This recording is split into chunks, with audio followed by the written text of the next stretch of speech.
Hi guys, Divik here, and we're back with another discussion video. This is actually a more like a continuation-ish, kind of, on the last video, and I'm gonna spend a little bit of time with that, and also talk about testing grounds because I haven't done that yet, and also characters I would like to see go into the testing grounds because I feel they definitely need some kind of alteration.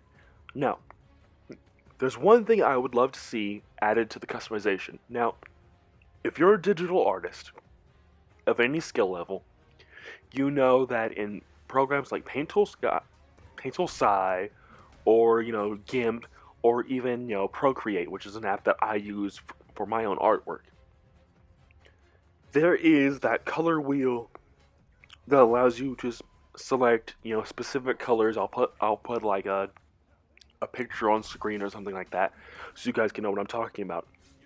Now, as far as customization, there's a lot of people that have simply said that they want to decide the colors themselves. Now, I think if you were to implement something like that, that is probably the best way to actually, put that idea to practice. Because, there's a lot. One thing that I can definitely say is a negative with the For Honor fan base as a whole is that they say, we want this, or nerf this, period. And they don't say anything else. Now, it's the same thing. Oh, nerf Hitakiri, nerf Griffin, but don't actually say what to nerf, what to actually change, which is why I love these rework videos that I see on YouTube from here every now and then that actually say, hey, you know, add this and replace this with this, or remove this and replace it with that. Now, videos that do that, like I've mentioned these before, Springfire, Hatless Man, they all made in Lion of War, I think it was, that have made decent videos on how to actually fix this and that character.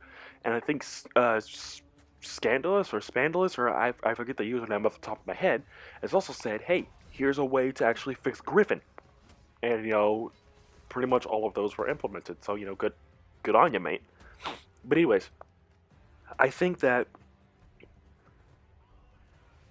it would make more sense to actually say in detail what it is you want changed within this game instead of just making a blank statement without following up with anything. So if you're just gonna make a blank statement, just sure, because anyways, you got then the For Honor devs will throw caution to the wind and then just do anything, you know. And we definitely don't want that. Let's be honest here. But anyways, moving on from that, let's talk testing grounds. And I gotta say, the last testing grounds, really, really good. Now, I can only speak on 3 out of the 7 characters, as 3 of them are my main, but I did like what happened with Janhu, Hitokiri, and Aramusha, as those 3 are my main, as you guys are well aware.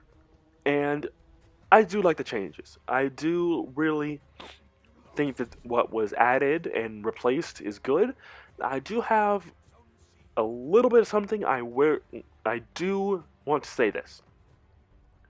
The hyper armor on Hitokiri's second light should be removed. Why? Because if you're giving her if her hyper armor heavies are returning along with the dodge attack and everything kind of flowing into the kick, you don't really need hyper armor on that second light, and only really light spammers, which that's another can of worms altogether, would really want to use.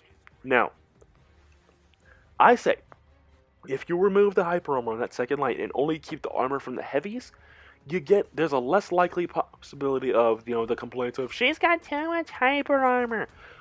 Even though there's characters like, say, Highlander or Warlord who have a lot, and characters like Berserker and whatnot who have loads of hyper armor, and definitely don't need that. If I'm honest, don't give me that hyper armor is Berserker's entire identity. No, it's not. Trading is his identity. He's the trading assassin. And yeah, he's slow as piss in comparison to the other ones, but that's neither here nor there. Now, Aramusha, and I do like that Ring the Bell. The idea of Ring the Bell being a soft feint heavy is interesting on paper, But as far as execution for that, I don't like it. I actually don't. I think that the kick, the Blighted Blockade kick follow-up, whatever it is, you know, the one where you hit square and he kicks, I think that should be the soft feint rather than ring the bell. Because whenever you do actually land the blockade, and you know you get the ring the bell, it feels more satisfying, especially when you punish that dodge attack spamming Griffin, for example, with like 4 blockade punishes, and you just dome him right in the head like you're trying to bash some brain cells into that head of his. But anyways, I think that would be more interesting to really do. And now, nothing. Don't get me wrong. You know, the unblockable punishes that we have for Aramusha's changes right now are good. And by the way, all of this is stemming from the fact that they said that there's going to be some tweaks made, and this is kind of me giving some ideas on what those could really be. Now, as far as Aramusha, everything else is good. The dodge attack is good. Also on Hida, the dodge attack is really good. It would be nicer if it was a little bit faster, maybe about on par with, say, Zanhu's or even, you know, JJ's. More JJ than Zanhu, because honestly, her dodges are quite quick anyway. But anyways, the dodge attacks on both Hito and Musha are fine. I do like them. I do like those changes. I think those are fine. But as far as everything else for Musha, you know, the unblockable follow-ups on the blockade punishes, no, that's great. No, that's excellent. I love it. I feel like it felt like Aramusha was a lot faster than he was, and that's good because Aramusha should be one of the fastest hybrids in the game due to the fact that, you know, he's light armor, he's got 2 swords, and he's really good at what it is he's doing. So why not give him, you know, faster attacks? That's kind of his whole point, is attacking very fast and having really big damage. You know, well, I feel anyway. But as far as everything else, really good. Zanhu has really good changes. You know, getting a confirmed unblockable on a dodge attack, or a dodge light rather, excellent. I like that idea. I think it's really good. Now, as far as everything else, I don't really have much to say. Now, I can't really speak objective. You know, as far as Zanhu, I think that, oh my gosh, I did actually have something I wanted to be different. But I think that, you know, the zone being a little bit slower is fine. You know, the unblockable punishes. That's right. I think that. Oh gosh. Oh man, I had it, and then when I started recording, I lost the idea I had. Now, knowing me, I'll probably end up putting it in like a comment or something. Sorry about the cut there. I had to step away for a moment. But anyways. Zanhu is easily the winner of the testing grounds. You know, Freeze said it himself. And actually, now that I think about it, I don't think there is anything that needs to be changed with Zanhu.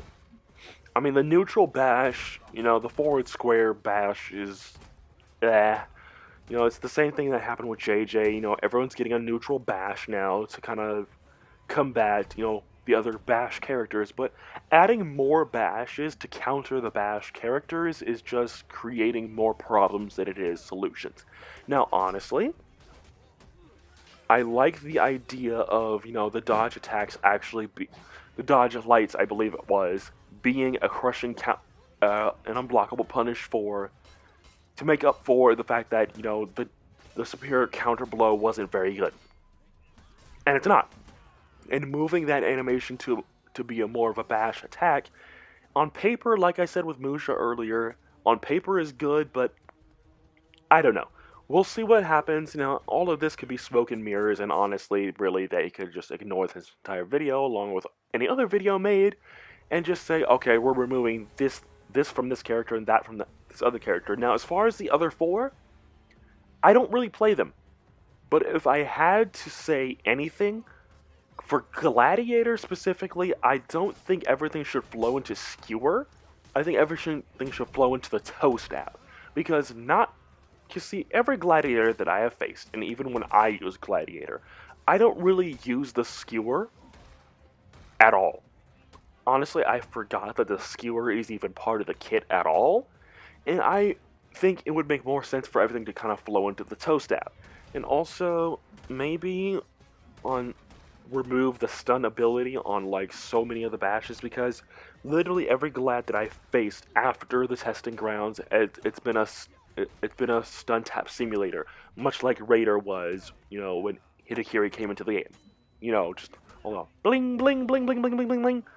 How annoying that was. That's what it feels like with Gladiator. Now, as far as with Berserker, I would say remove the hyper armor on his lights. No one needs hyper armor lights. No one. I don't care if it's a Shigoki didn't get his hyper armor lights removed. And also, speaking of Shigoki, I would say, honestly, removing the also nerfing the damage on some of his unblockables. I get it, big man with big club. Hehehe, big man, I swing heavy. But honestly, there's no reason for him to have that much damage when other characters with actual metal weapons don't do as much damage. The idea is silly, and I don't like it, honestly. And also for JJ, I would say that at a certain point, if you're setting into Sifu stance, at a certain point, that the stamina just stops charging. Because I think the biggest problem I have with JJs in general is that they will light spam into oblivion, go into Sifu stance, quickly charge the stamina back up, and then continue the light spam altogether. Now, as far as the unblockable coming out from Sifu stance, that's epic. I like that, actually. I don't play JJ, but that's a really cool idea. I do like that. There are elements of these changes for the other four characters that I like, but as far as execution goes, I'm not too sure. I would need to actually play the characters a little bit more to actually be even, I guess, fair with it. Now, if I had to pick two more characters from each of the four factions to actually go into the testing grounds next, I would say Lawbringer, Conqueror. For the Vikings, I'd say Highlander and Valkyrie. And I would then say, for the Samurai, let's say Shinobi and let's say Roach. Let's actually say Orochi, since I feel like they could be more done to that character's identity other than lol I light spam. Let's see, for the Wulin, I'm going to say Nuxia and Shaolin. Yeah, let's say Nuxia and Shaolin. And I would select those characters because each of them have something that could be strengthened and something that could be, enhanced in some form or fashion. Like, for example, I said for most of those are assassins, and, I would also say maybe the removal of Reflex Guard altogether. I don't know.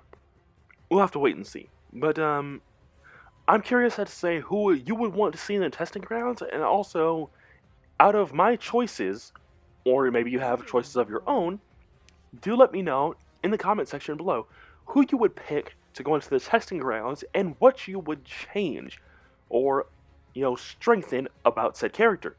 Do let me know in the comment section below. And also, this little bit of Zanhu footage is a special preview for the video you'll be seeing tomorrow. So, do let me know in the comment section below. And I'll see you guys next time. Peace.